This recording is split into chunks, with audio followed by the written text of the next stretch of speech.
Hi everyone and welcome to the French Watch Collector. Today on the bench we have a very special watch, an Enicar. You can see the watch is not in very good state, gold plated.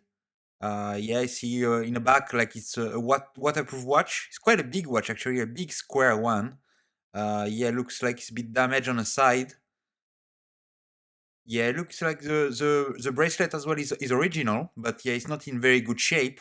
So let's see if we can fix this watch. And as you can see on the time grapher, actually, it's horrendous. It looks like the galaxy with stars everywhere, yeah, but the watch is losing 240 seconds per day. The amplitude is really low, the beater is really wrong. So we have a lot of work on this watch if you want to first make it accurate and make it look nice again. So I will start by removing the bracelet. So like I said, this is the original bracelet. So we'll keep it and see if we can, we'll clean it in an ultrasonic machine and see if we can improve a bit of the look of the bracelet. First check, like the glass is horrendous, it's very scratch, but the hands are moving. And yeah, when I push pull, you see the date is changing. So the quick save date is working. So that looks good. So let's open the watch and let's see what we find inside. I just use my ball to unscrew the case back. That's a very nice tool. Wow, that's nice, yeah. Like, yeah, you can see on the case back the Enicar and there is a number. But look at the movement, like okay, automatic movement, like it was written on the case back. Really like the rotor with this color, and actually it's the first time, or yeah, not the first time, but it's very rare to see this movement, like in this kind of bronze copper color, like the Omega. I really like this color. So first we're gonna remove the automatic rotor. There we go. Just remove the screw in the middle. Bit of a different design as well with this screw, like which is a bit different. Okay, we are gonna remove like the clamp on the side. The screws are keeping the clamp in place in order to release the movement out of the case. You can see the movement was beating actually. We saw on the time grapher it's running, but the accuracy was tremendous, horrendous. Sorry. So yeah, I'm just going to remove the winding stem, and normally we should have everything removed and we should be able to take the movement out of the case. There we go. Wow, look at the dial. The dial actually, the glass was in very bad condition, but the dial is in very good condition. And it's kind of a lacquer on top of it. It's very shiny. I really like it. So I just remove the hand there with my Presto tool. Just keep them in this box where I put the dial a bit later on. Just remove the dial feed screws there. So screw keeping the dial in place, and I just go very gently just to remove the dial, just turning around there. See, with a plastic stick, just to not to scratch anything or damage anything. It's coming slowly, but it's coming. There we go. It's almost through there. Yeah, I'm amazed by this dial with this sunburst effect as well. It's color is a bit 70s, but yeah, it's very nice. There we go. Just put it in a box. Now it's safely away, and we can start disassembling the movement. So on this side, we have a ring there, just where the dial is sitting on, and we have the calendar ring. So first the day ring in the middle. Just going gently, the same with my carbon tip tweezers, just to remove the day wheel. There we go. It's out. You can see the stars underneath. That's where what's indexing the date every day. And here we have the jumper, which is eating the stars, or eating against the stars, just to index the date with this spring there. Just go very gently just to make sure the spring doesn't pop out. And we can remove the day jumper. There we go. We have a lot of wheels there, so a lot of intermediate wheels. Some wheels, that was a wheel to drive the day, the hour wheel in the middle, as always. And we have this plate like keeping the date disc in place. You go just remove these two screws. You can see there, when I remove the plate, you can see the teeth underneath. That's the teeth for the date wheel, well, underneath this plate. So it's keeping the disc in position. Just removing the spring. We remove the spring, remember, from the day jumper, the date, sorry, that's the day. It's a day jumper. Well, we have more wheels, more calendar wheels there, driving the day and date function. Just checking if everything is okay. And here we go. We are able to remove the date disk. And basically we have removed all the parts from the calendar work, just removing the Canon pinion there with my Presto tool. So like I said, this watch, yes, is not running very well. And you will see it's a project that I started, but I needed a lot of patience in this project. Because yeah, as always, when you try to restore a watch, some stuff doesn't go according to plan. And in this watch, you will see a bit later on. Yeah, there is a lot of surprises, or actually bad surprises, that need to, yeah, for me to be very patient. So yeah, we see a bit more later on. But yeah, so now we're just removing the automatic bridge there with some wheels underneath. There we go. We'll disassemble that later. Just put it aside for now.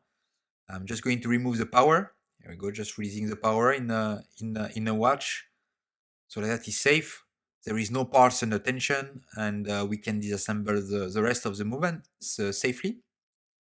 So first, I remove the balance wheel as always, because yeah, this is a very delicate part, and you don't want to run the risk of damaging it. So the safest way actually is to remove it first. So like that, for sure, we have less probability to damage this very fragile part, especially the spring. You can see in the middle there, the balance spring.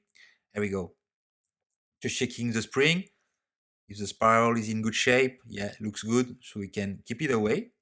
You can see there the number, the 167. So actually, Enicar was producing their own movement. That's the first time that I work on a Enicar. Oh, a jumping part there. Yeah.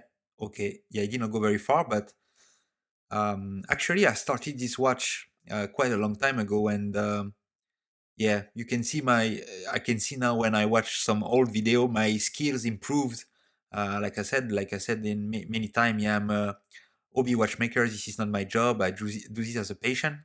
But yeah, I can see obviously with experience and yeah, practice, I become better and better at handling parts and little techniques that even people on YouTube shared with me. So thank you very much for that. But yeah, you can see each time you're getting better and better. And I can see now I started this project maybe like 6 months ago, and yeah, it's maybe a bit less, but yeah, I can see the improvement on the way I disassemble the watch. So yeah, I was saying that Enicar is Swiss brand, obviously, and they were producing their own movement. You can see that's 167, probably from the 70s, maybe 80s at the latest. Quite a complicated movement because yeah, it's automatic. You have the date and day function with some quick set date as well. We saw for the date. So yeah, quite a complicated movement, not very simple. Yeah, but he was a good brand, like very good value for money, because you will see this movement actually is quite complicated with a lot of jewels, a lot of parts. They did stuff differently, let's say. And unfortunately, like a lot of brands, like I think in 1987, he went out of business. He went bankrupt, probably mainly due to obviously the quartz crisis and China picking up like producing like cheap watches as a much lower price. So unfortunately, yeah, the factory as we knew it like during the since beginning of the 1900 went out of business. Today, obviously, there is still the name around, but yes, like a lot of Swiss brands that disappear in the 70s or 80s, it is not the same anymore. Yeah, it's a bit different. Okay, so you see, we remove there the train of wheel. Now we are going to remove. Oh, the click just jumped there. The spring did not go far, and yeah, the screw is here. It's the first time that the click jumped like that. So just when I remove the screws, it just jumped, and here is the click. So did not go very far, so that's good. Just removing the barrel bridge here, and yeah, like his name said, like it's just underneath we can find the barrel assembly. And you can start to see already that there is other bridges. So yeah, it's a bit more complicated than other watches. And you can see there is a wheel under the barrel. That's strange. It's different. Okay, so we're removing this intermediate bridge there, where we have the center wheel underneath. So yeah, just for this wheel, there is a big bridge. And there is another bridge with or more cock there because it's just on one side with another wheel, which is interacting. You saw with this kind of second ratchet wheel on the barrel assembly. So we see that a bit more later on when we reassemble the watch. Okay, so now I just moved on the dial side, and I will disassemble the keyless work, removing the minute wheel there. It was a bit sticky, so probably some dried up oil or grease. So that's why it's very important, like to maintain your watch. And maybe that's not the only reason, but maybe that was one of the reasons why the movement was not running very well. You need a good clean, so we are going to put all this part into a cleaning machine a bit later on. And obviously we will reassemble everything and oil and grease everything again. Yeah, so now I'm removing the yoke, remove the spring there, now the yoke, and we have the setting lever and the parts for the quick set date. We are almost at the end there on the parts on the main plate.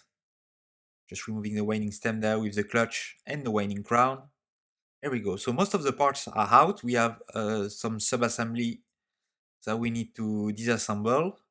But first, I will put back the balance on the main plate just to keep it like it's a safe place to keep it during cleaning. So just need to make sure, here we go, very gently, just align the pivot of the balance wheel. Still not perfectly in place, just touching there. Yeah, there we go. Just drop, you see it dropping there. So it's in place, we can secure it with a screw. And this will be a safe way to keep the balance during cleaning. So now I'm underneath the barrel assembly. You see this is a second ratchet wheel. That's a bit strange design. So now we're just going to open the barrel, and we are going to disassemble the mainspring. Looks okay inside. You can see there the spring actually is wound counterclockwise. So that's unusual. Let's say most of the Swiss have the mainspring wound clockwise. So that's a bit like the Japanese, like the Seiko and everything. They have the the spring like one counterclockwise. So yeah, we have to remember when we wind the mainspring again. So now we just focus on the bridge, like for the automatic device, automatic winding. So just removing all the wheels again, because we'll have to clean all of that to remove any, if there is any dirt. The movement looks quite clean, but sometimes, yeah, you can see some very fine dirt or very fine dust, hair. You can find a lot of stuff, in a watch movement sometime. And obviously you will have the maybe oil and grease. And the movement is in very good condition, like not a lot of marks or trace of previous service on the watch. So I'm wondering if it's the first time that this watch is serviced. Yeah. To be fair, I did not see any mark on the movement. It looks like he came out of the factory, like no scratches, no watchmaker marks or anything. So that's maybe this first service in since the 1980s, 1970s. So that's crazy. Yeah. Okay, all the parts are out. Here is all the parts from the movement. So we are going to put them in these cleaning baskets. And all the parts, like I said, will go through a cleaning cycle into my vintage Elma washing machine. There we go. All the baskets are now together, and it can go on the machine. Okay, I would like to use like the cleaning time to thanks some of my patrons. So Gregory Korma, Tim Ishii, and John Wacken. That's my first three patrons. Like I said before, like it means a lot to me because yeah, this is a very time-consuming hobby to do this video. So I'm really glad to have some patrons supporting me on this channel. So thank you very much. And you can find as well the links for my patrons down in the description if you want to join on my Patreon account. So thanks in advance. Okay, so now we're at the last step of the cleaning cycle, the wrenching. Now we are drying the parts. So the part will be clean, rinsed, fully dried. So we are ready to assemble them back on the movement. Perfect. Here we go now, just cooling down the parts a bit. Okay, so first we are going to start reassembling the mainspring, so the barrel assembly. Just putting a bit of grease there. So some 8200 on the bottom and some P125 on the side because it's automatic movement. So we put some graphite grease. And we are going to wind the spring counterclockwise, sorry, in a mainspring winder to put it counterclockwise in the barrel assembly, remember. Just you see the end there, going into my winder. There we go, perfect. Just can remove the handle there. So the blue there on the top, it means like it's counterclockwise, and just drop it into the barrel, perfect. The spring is in place, cleaning the top there if there is any dust or any residue. And we can put back the barrel arbor. Here we go, just putting it in place. And before, yeah, we just lubricate the parts will be in contact metal to metal. Putting some grease on the top there as well, so the main spring get lubricated nicely when it's inside the assembly there, and just closing the lid. And we are just going to use this small tool just to put a bit of pressure on top of the assembly, and that will definitely seal the lid in place. And that's it. The barrel assembly is fully done. Okay, the next step I like to do before carry on the rest of the assembly is to oil the jewels in the balance assembly. So here we go. I just clean them first in one deep solution. After I do an epilam treatment, and when it's done, just put a drop of oil. So I use some 9010, just a drop of oil in the center, and I can close the jewel again and put it back in the balance. So obviously we have to do this operation on both sides, just closing the spring there. We'll have to do it on the calendar side as well. So same process, basically, cleaning, treating in epilam, putting a drop of oil, and placing it back in the movement. Here we go. So now I'm oiling the second jewel from the other side, and you can see there the scale of these parts. They are so small, so tiny, yeah. And just putting it back in place and closing the spring there. So like that, the balance assembly with a shock setting like this is fully protected from shocks, and there is less risk of breaking the pivots from the balance assembly. So that was a great invention in the 40s, and most of the new watches and all the new watches since then use this kind of similar system. Here we go. Now I'm treating the escape and the palette fork in epilam. So same way what I did with the jewel, just drain them. Just going to remove the epilam there from the pivot point there with a bit of pitwood. There we go. And now the balance is ready, so we can focus on reassembling the parts. So first, before putting the balance, remember this wheel underneath. And actually this wheel is to transmit the power from the winding system to the mainspring. So it's doing from the bottom. There we go. So just place. Now gonna put the center wheel. Just putting a bit drop of oil, some 9104 there on the bottom and the top. And I can put this huge bridge, actually, I mean, very long, let's say, with just one joule in the middle. Yeah, just keeping this center wheel in place. There you go. Just securing it with the screws. Perfect. So like when I was saying I needed a lot of patience on this project, actually there is several things where I needed a lot of patience. And the first thing was on this mechanism. It's actually very complicated or over-engineered compared to some other movement, for example, from ETA on Omega. If you take a movement which has automatic with date and day, I'm pretty sure they will have less parts than this movement. I'm sure there is less parts. Like for example, all this intermediate bridge, this kind of two ratchet wheel, one under, one on the top. Yeah, even the date and the day mechanism looks like he has like few, like maybe a couple of extra parts compared to other mechanism. Yeah, so I think it's a bit more complicated, and obviously, the more parts you need, the more time you will spend on the movement. Yeah, to clean, to disassemble, to reassemble, to find where the right screw, where is it going, because yes, there is more parts. So obviously, it require a bit more patience to work on this mechanism. So you can see there now I'm assembling the click. There you go. I'm just checking. Yeah, yeah. If it's in place, perfect.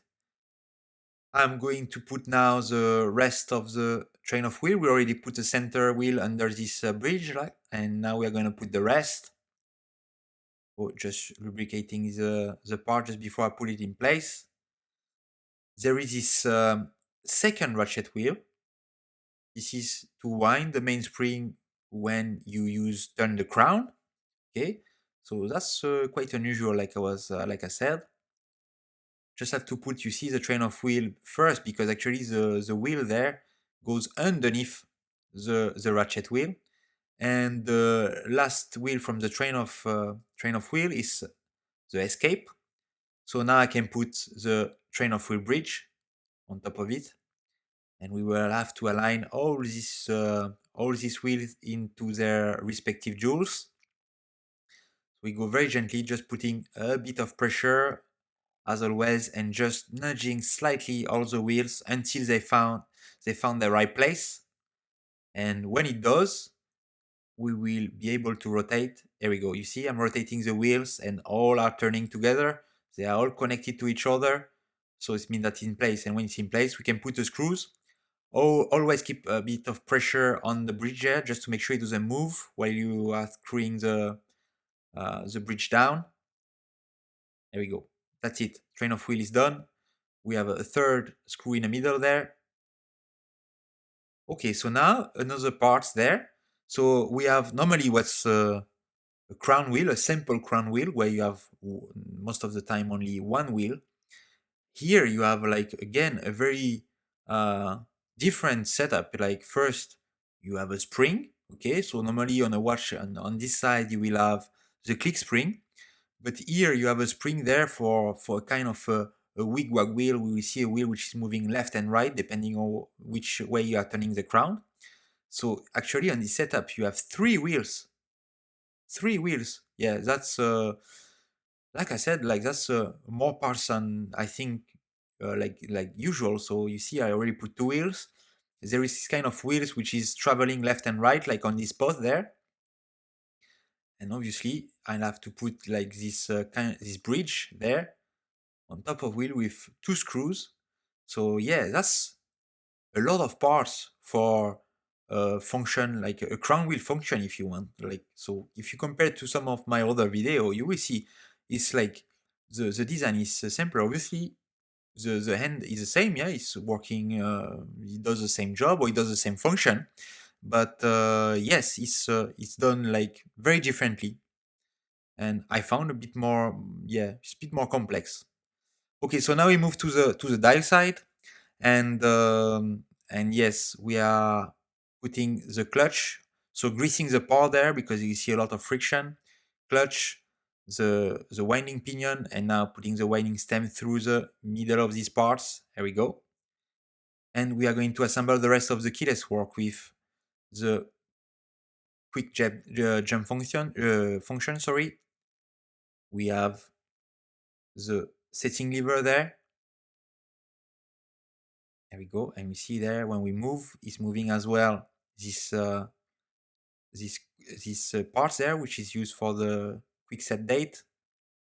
Putting a bit of lubrication through the middle of the clutch.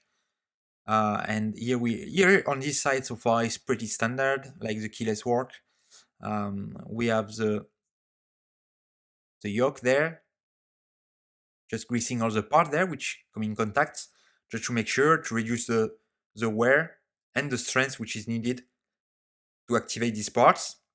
Putting the yoke spring there, a strong spring, so always use this part like just to make sure the spring doesn't jump in case I handle it the wrong way.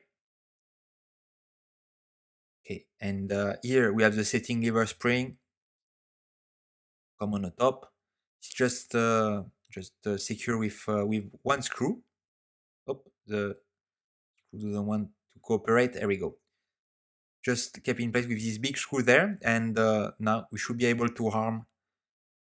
Here we go. This spring in place. Perfect. So keyless work is not a lot more different than other watches compared to some of the parts on this movement. And you can see there actually like the minute wheel, the post is a jewel. I rarely see that on a watch. Like it's not a metal post, it's a jewel. Like you see there, this part is rotating around the jewel. Yeah, that's very unusual. And yeah, obviously a jewel is much harder than a than a metal post, so it will wear less, it will stay longer. But yeah, I think it's more expensive and it is more difficult as well. It needs more work to manufacture this part. So I think Enicar, like in the 70s, were not expensive watches. They were obviously very good value for money because I think the movement is pretty solid. But yeah, when I see the amount of parts and the amount of work which is on this movement, like between all the number of parts, and you see like more difficult things, like for example this pivot point, which is a jewel. No wonder that maybe like the production was costing too much. Yeah. Okay, so now I put the pallet fork in place. Just putting a bit of a wine. Here we go, just to put a bit of live in the movement. And yes, we can see the pallet fork like clicking left and right. So it means the power is coming to the pallet fork. So now we have the moment of truth as always. Is the movement going to start? Yes, no. I'm just rotating from quite far this time, but just rotating the balance assembly, just trying to drop it as close as possible to this final position. Just nudging it a bit. Yes. Whoa, it started slowly, but it started. Yeah, perfect. It's running. Just can put the screw there. And yes, now put it on a time grapher. And actually, I was not happy with the result. You see the amplitude is really low, 227, 211. And yeah, it's not very constant. It goes up and down. You see from +7 to +21. So I was not happy with the result. I leave it for 24 hours and it's not good. So I disassembled the movement and I found out that there was too much play on the barrel assembly. So I decided to close the hole a bit. So for that, I use my plunger and just close the hole. You see, it's not fitting anymore. So with a smoothing brush, I will just make the hole a tiny bit bigger, and now it's fitting. So yeah, it was too much play in this between the bottom, like between the plate, the main plate, and the main spring assembly. So yeah, okay, I reassemble the movement, obviously because I have to deassemble everything. So when I say this watch, like this project, like I need a lot of patience. That's second part of it. So I just resume where I left it when I found the issue. So on the calendar mechanism. So just assemble the wheels for the calendar mechanism there. Just putting there the jumper for the date, the screw, the spring there for the jumper. Just again, just keeping it in place and just pressing it down. There we go. It's in place. I'm putting the date ring.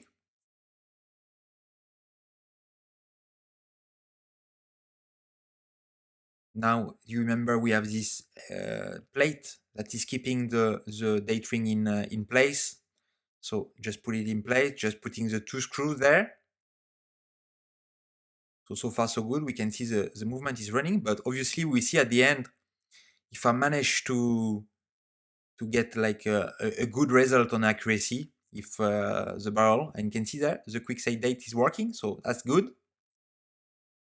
Just lubricating there to put the hour wheel in place, and now we have this date jumping wheel there for the, sorry, that's a day jumping wheel. putting the screw there, and I'm screwing, screwing, screwing, screwing. It doesn't stop. Okay, let's put with Rodico, let's see what's happening. And oh no, actually the screw is broken inside. I did not use strength at all. The head of the screw just broke, yeah. And yeah, you can see there on the parts, the rest of the screw is still inside the hole. Okay, so I managed to remove the screws, but another thing that took me a lot of patience, I was not able to find the parts, like very difficult to find the parts. So I had to buy a second-hand movement. And believe it or not, it took me like maybe 3 months to find the movement or what I wanted. So I bought a movement in India. And you saw there, I just took out the screw out of this spare movement. And now I'm putting it back on my movement, the original movement of the watch. And here we go. The wheel is turning, so that's a big relief. But yet again, I could not find normally, like for example, on all my project, I doesn't struggle that much to find parts, but to find these screws from Enicar, like on eBay or other website, impossible. So I had to buy. Actually, it was not very expensive, but I had to buy a full movement listed that not working, but I did not care because I just needed the screw. But yeah, it took me a long time to find the parts. And you can see there as well the background change now on my new setup that I have already for a few months. So that just to say, yeah, I stopped working on his watch for a long time. And again, he asked for a lot of patience. Okay, so now I'm just plating the day disc. You can see there, so you have the day jumper. Like I need to align the day jumper like underneath, like on the star. There we go. Perfect. It's in place. Just checking the day change. And the day first. Yes, the day and the date is changing much. The day, sorry, is changing much later. So I have to realign the wheels there from the calendar mechanism. And actually, what I'm looking for is a change of the day, of the date, sorry, and the day just after, not at the same time. Here we go, perfect. Because obviously that's asking a lot of strength from the movement because you will have springs. And if the movement is working on both of them at the same time, it will ask more strength, or maybe too much strength. So that's why I prefer to have a small gap in between each changing. So yeah, there you go. I just put the dial back in place. Just putting the dial screw. I did not do anything on the dial. It looks nice, so I did not have to do anything. Okay, so now the next step would be to reassemble. You remember the sub-assembly for the automatic device?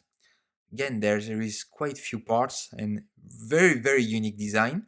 Like yes, this wheel there, where I'm putting some oil and some grease there. It's like the clutch a bit, like on a keyless work. And these tiny wheels come on top of it, and obviously they are sliding in one direction and grabbing in the other. So it's like the reversing wheels. So I'm putting this kind of horseshoe spring in place, securing it with the screw.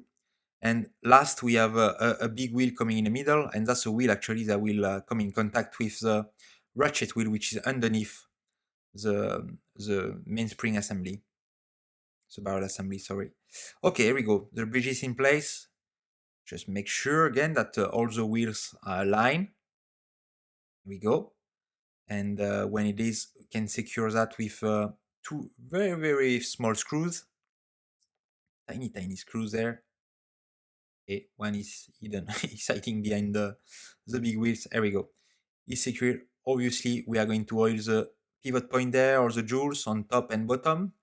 Now I'm oiling the jewel where we have these wheels coming like in contact, remember, with the ratchet wheel which is underneath the barrel assembly.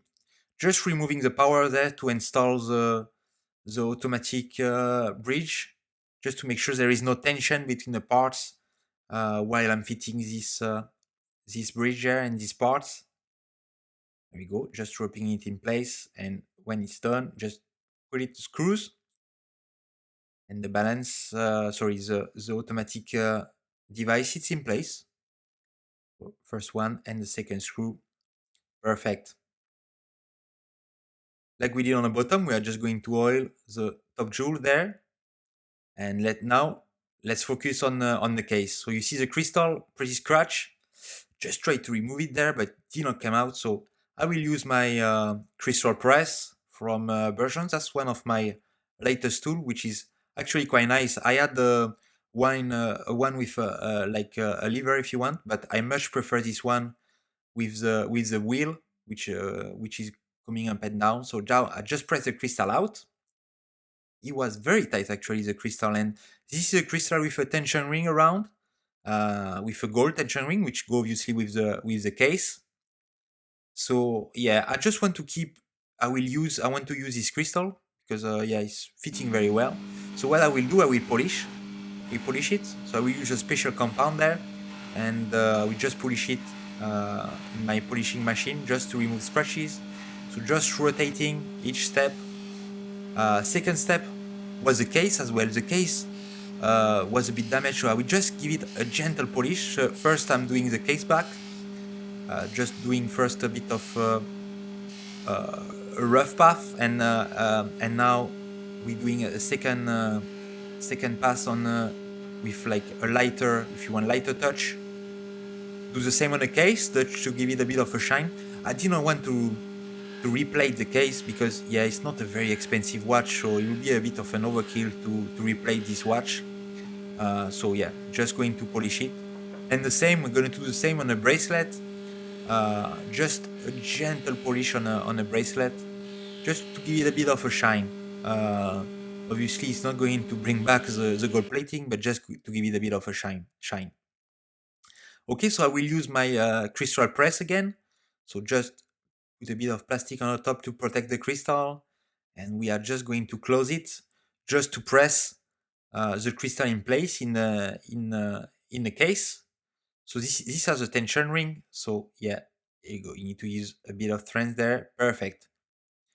It went inside the case. So now we can release the pressure gently by turning the wheel in the other direction, and we have the crystal fully assembled in the case, and we see at the end there what's the final result.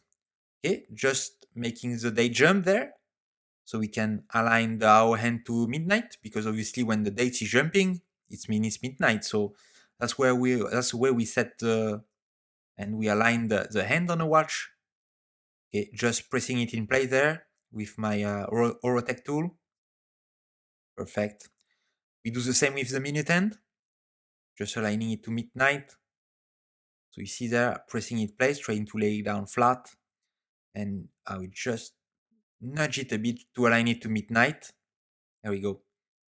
And again, same process. We are going to press it gently in place on the movement. Yeah, looks like it's in place. Perfect. Just checking the date. When is it changing? Oh yeah, just 3 minutes before midnight. That's perfect. My goal is to get it like 10 minutes before, 10 minutes after midnight. So we are perfect there. Just putting in place the second hand, just pressing it. There we go. Very nice dial, very nice hand. I love it.